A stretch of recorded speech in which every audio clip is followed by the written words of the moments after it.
ಚಿಂತಾಮಣಿ ನಗರದ ಆಜಾದ್ ಚೌಕ್ ಡೆಲ್ಟಾ ಯೋಜನೆಯಡಿ 1.61 ಕೋಟಿ ರು ವೆಚ್ಚದಲ್ಲಿ ವಿವಿಧ ಅಭಿವೃದ್ಧಿ ಕಾಮಗಾರಿಗಳು ಭರದಿಂದ ಸಾಗ್ತಿವೆ.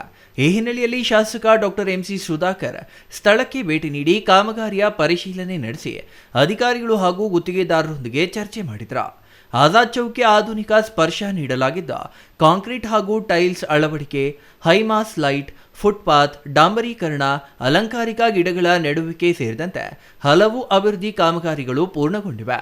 ಕುಡಿಯುವ ನೀರು, ಶೌಚಾಲಯ, ಸಾರ್ವಜನಿಕರಿಗಾಗಿ ಕಲ್ಲಿನ ಬೆಂಚುಗಳು ಹಾಗೂ ಎಲ್ಇಡಿ ಪರದೆ ಅಳವಡಿಕೆ ಮಾಡಲಾಗಿದ್ದ ಸಿಸಿ ಕ್ಯಾಮೆರಾ ಅಳವಡಿಕೆ ಕಾರ್ಯವು ಶೀಘ್ರದಲ್ಲೇ ನಡೆಯಲಿದೆ.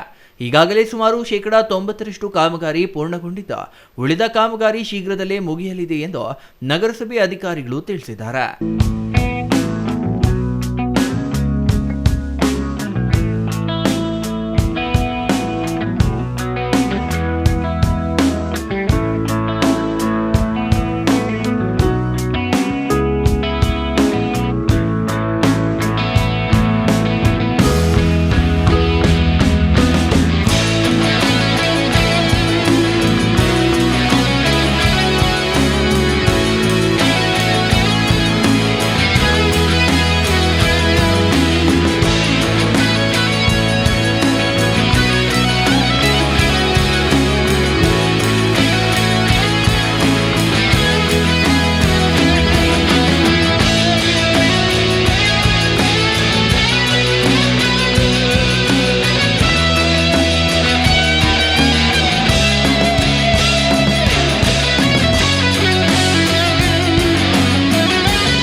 ಅಭಿವೃದ್ಧಿ ಬಳಿಕ ಆಜಾದ್ ಚೌಕ್ ನಗರದ ಪ್ರಮುಖ ಆಕರ್ಷಣೀಯ ಹಾಗೂ ಸಾರ್ವಜನಿಕರ ಮನೋಲ್ಲಾಸ ತಾಣವಾಗಿ ರೂಪುಗೊಳ್ಳಲಿದೆ ಎಂದು ಹಿರಿಯ ನಾಗರಿಕ ಸೋಮಸುಂದರ್ ಅಭಿಪ್ರಾಯಪಟ್ಟರು.